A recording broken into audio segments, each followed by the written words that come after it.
देखो भाई, ut res medius veliat coram paret, इसको हिंदी में कहते हैं अर्थान्वय अमान्य से मान्य करना अच्छा।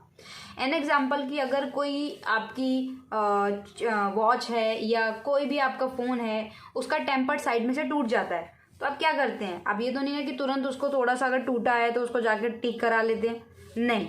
थोड़ा सा अगर साइड में से किनारे से टूटा है तो आप उसको क्या करते हो, आप उसको ठीक करने की कोशिश करते हो।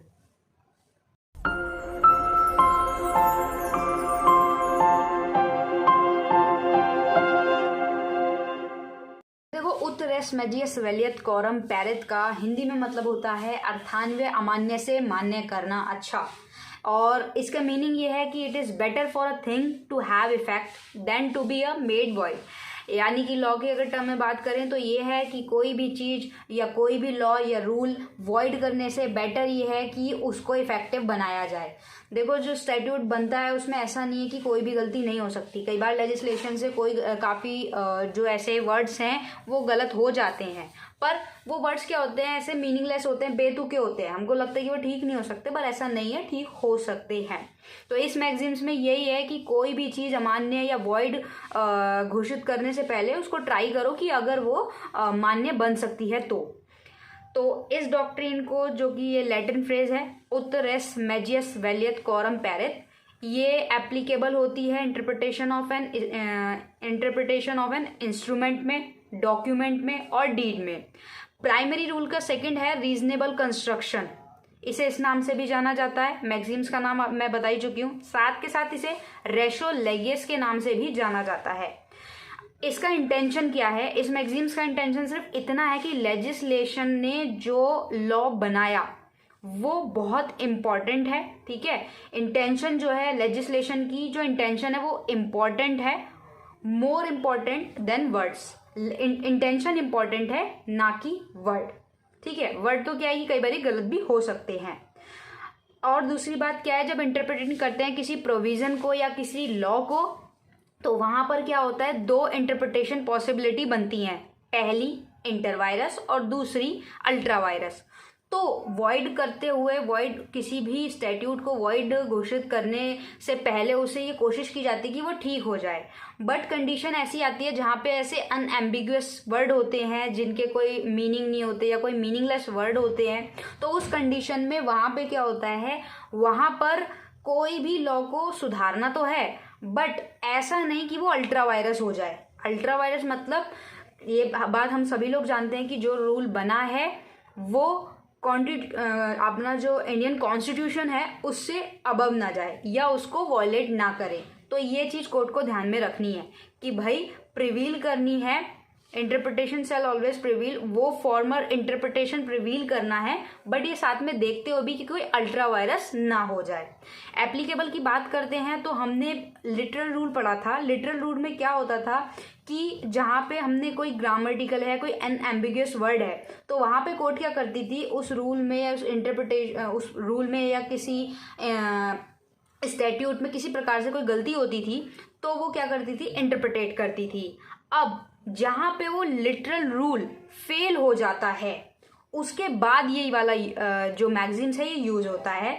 तो कोर्ट पहले वाले में ऐड नहीं कर सकती थी, बट अभी क्या है, ये मैगजीन्स के थ्रू कोर्ट ऐड भी कर सकती है, सब्स्टिट्यूट भी कर सकती है, और जो सर्टेन वर्ड हैं जो ओमिट हैं, ठीक है, उन्हें मॉडिफाई करके उन्हें मीनिंगफुल भी बना सकती है।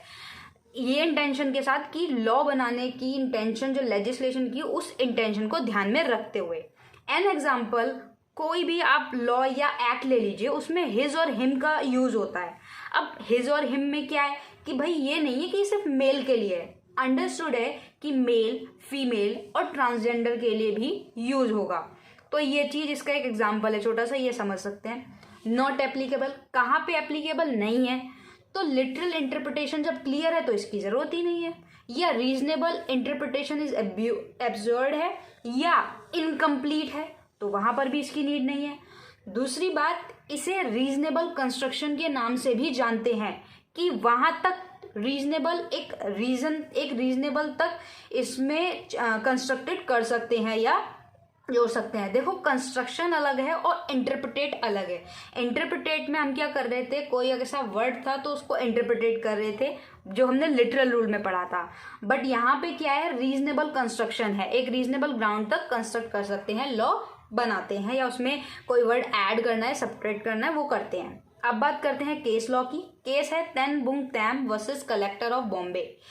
इस केस में कोर्ट ने ये बात कही कि liberal spirit should inspire those whose duty, यानी कि जो इंटरप्रिटेट करते हैं उन्हें क्या करना है, उनको एक लिबरलिटी दे दी कि उनको क्या है, इंस्पायर करना है। बट साथ के साथ ये भी ध्यान में रखना है कि वो कोई ऐसे इनैक्टमेंट को या एक्ट को जो कि ऐसा कोई भी मतलब इस तरीके का कोई भी इम्प्लाई ना करें या कोई काम ना करें जो कि कॉन्स्टिट्यूशन को या लीगल को ब्रीच करे या तोड़े। तो कॉन्स्टिट्यूशन से ऊपर कुछ नहीं, ठीक है ये चीज। दूसरा एक केस है KP Mohammad Salim versus CIT, supreme court 573 2008 का ये केस है। इस केस में सुप्रीम कोर्ट ने ये बात कही कि कोई भी स्टैट्यूट और प्रोविजन जो है वो मे बी कॉन्स्टिट्यूट होता है इन अ सच वे मेक इट वर्केबल, यानी कि स्टैट्यूट या प्रोविजन को इंटरप्रिटेट वहां तक किया जाता है कि जब तक वो वर्केबल ना हो जाए, या ये भी समझ सकते हैं कि जब तक वो उस केस से रिलेटेड या काम में ना आए, वर्केबल ना बन जाए।